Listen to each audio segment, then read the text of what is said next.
السلام علیکم جی، کیا حال ہے؟ Welcome back to my channel, welcome back to a new vlog. اچھا جی،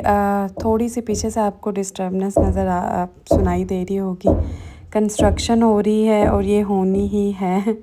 تو یہ میں جہاں بھی گھر میں بیٹھ جاؤں گی اس کی آواز آئے گی۔ تو جی یہ تھا رات کا وقت، اور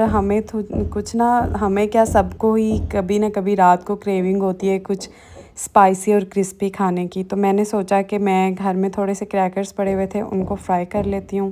اور ساتھ میں ہم بنا لیں گے گرین ٹی۔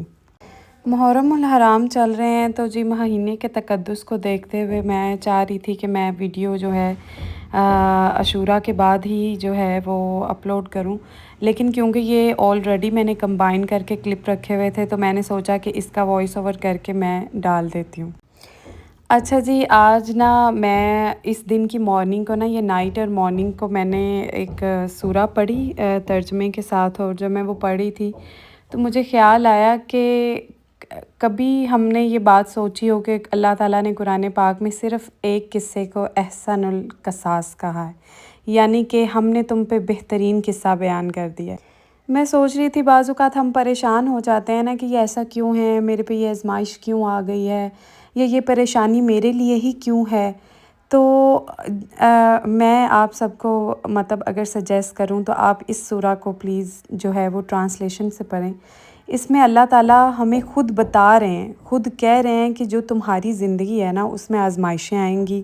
تم اپنے ہی لوگوں کے ہاتھوں ستائے جاؤ گے، تمہیں دھوکے بھی ملیں گے، تم پہ الزام بھی لگیں گے، تمہیں قید میں بھی ڈال دیا جائے گا، لیکن جیسے یوسف کو نہیں چھوڑا تھا میں نے، یوسف کا ہاتھ میں نے پکڑے رکھا تھا، میں تمہیں بھی تھام لوں گا۔ سورہ بقرہ کی ایک آیت ہے، وہ مجھے بہت پسند ہے، اس کا ترجمہ ہے کہ تم مجھے پکارو اور میں دوڑتا ہوا آؤں گا۔ لیکن یہاں پہ معاملہ کیا ہے؟ یہاں پہ معاملہ ہے کہ پکارو، پکارنا لازمی ہے، تم مجھے بلاؤ، میں جانتا سب ہوں، لیکن تم مجھے بلاؤ، اپنے دل سے دعا کرو میرے آگے، تو میں تمہاری ہر منت اور مراد کو پورا کروں گا۔ یہ قصہ صرف حضرت یوسف علیہ السلام کا نہیں ہے، آپ غور سے پڑھیں گے جب اسے، تو آپ کو معلوم ہوگا کہ یہ ہر انسان کی کہانی ہے، جسے ریجیکٹ کیا گیا ہو، جسے بیٹرے کیا گیا ہو، دھوکہ دیا گیا ہو، الزام تراشی کا سامنا کیا ہو، جس نے اندھیرا دیکھا ہو، قید تنہائی دیکھی ہو، اپنوں کی بے وفائی اور اپنے پیاروں سے دوری کو برداشت کیا ہو، لیکن اسے اللہ نے چن لیا ہو، اور جسے اللہ نے چن کے اٹھا لیا ہے تو اس کے لیے کوئی چیز بھی مشکل نہیں ہے۔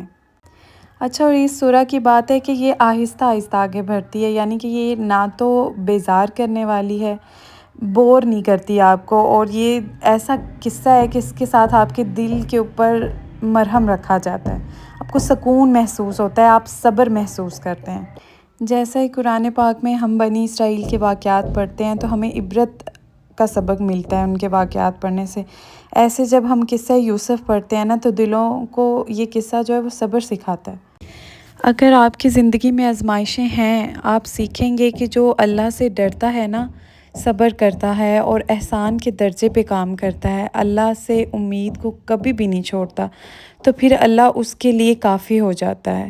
پھر اسے کسی بھی اور چیز کی ضرورت نہیں رہتی، اور کوئی بھی طاقت اور کوئی بھی چیز اسے تخت پہ پہنچنے سے نہیں روک سکتی۔ تو جی یہاں پہ میں نے کھانا بنا رہی تھی دوپہر کا، تو کھانے کے ساتھ ساتھ میں نے کہا میں برتن بھی جلدی جلدی سے واش کر دیتی ہوں، تاکہ جو کچن ہے وہ ایک بار میں سمیٹا جائے، اور ان برتنوں کی مجھے سمجھ نہیں آتی، صبح دوپہر شام یہ ختم ہی نہیں ہوتے، کسی طرح سے بھی ختم نہیں ہوتے۔ اور آج کل سوشل میڈیا اور ارد گرد میں بہت سی ایسی نیوزز ہیں، بہت سی ایسی باتیں ہیں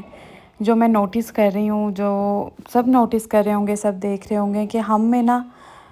نہیں سننے کا سٹیمنا نہیں ہے آج کل کے بچوں میں، جنریشن میں، بڑوں میں بھی، کہ کسی نے اگر کسی کام کے لیے، کسی بات کے لیے نہیں کہہ دیا ہے تو اس کا سٹیمنا نہیں ہے نہیں سننے۔ اور باہر ہو رہی تھی جی بارش، کوئی جو بھی ہے جیسا بھی ہے، اگر اس نے آپ کو نہیں کہہ دیا تو اس کا مطلب نہیں ہی ہوتا ہے۔ خیر، ہم نے گھر میں بنائے تھے موموز اور ڈونٹس میری بھابھی نے بنائے تھے، they are so soft and crispy اور بہت یمی۔ اور جو موموز تھے وہ میری سسٹر نے ان کو اسٹیم کیا تھا، اور وہ بھی بہت مزے کے تھے، اور ان کا جو ساتھ میں چٹنی بنائی تھی دیٹ از آپ کہہ سکتے ہیں کہ وہ اس نے بہت گیم اٹھائی ہے۔ اچھا تو میں کہہ رہی تھی کہ ہمیں نہیں سننے کا اسٹیمنا بالکل بھی نہیں ہے. میں ایک دو پہلے دیکھی ایک لڑکی ٹک ٹاکر کو مار دیا کسی نے، پھر ایک لڑکی ہاسٹل میں تھی، بچی ڈاکٹر بن رہی تھی 3rd ایئر میں اسلام آباد میں، اس نے لڑکے کو انکار کیا، اس کو مار دیا. دیکھیں کوئی جو بھی ہے، آپ کسی کو یہ نہیں کہہ سکتے کہ فلاں بندہ فلاں جگہ پہ ڈانس کر رہا ہے یا کیا کر رہا ہے، وہ اس کا اور اس کے اللہ کا معاملہ ہے. لیکن اگر اس نے آپ کو کہہ دیا نا نہیں، دیٹس مین نہیں، آپ اس بات کو ہضم کر جائیں بجائے اس کے کہ آپ اس کو مار ہی دیں جان سے. آپ کون ہوتے ہیں کہ آپ کسی کی زندگی اور موت کا فیصلہ کریں. خیر اگلے دن میرے کام والی نہیں آئی تھی، میں نے کی صفائی وغیرہ، اور اتنی گرمی تھی میں نے سوچا کہ میں نہا کے کپڑے چینج کر لوں اور دین نماز پڑھوں گی. اور کیبنٹ جو میری ہے نا وہ دوبارہ سے بکھری پڑی ہے، سمجھ نہیں آتی کہ بچے ایک بار جب کپڑے کھینچ لیتے ہیں نا تو دوبارہ بکھر جاتی ہے. تو میں سوچ رہی تھی کہ رات کو اس کو میں سیٹ کروں گی. کھانا آیا تھا میری نند کے گھر سے، اور آپ سے ملاقات ہوتی ہے اگلے ولاگ میں. اپنا خیال رکھیے گا، دعاؤں میں یاد رکھیے گا. اللہ حافظ.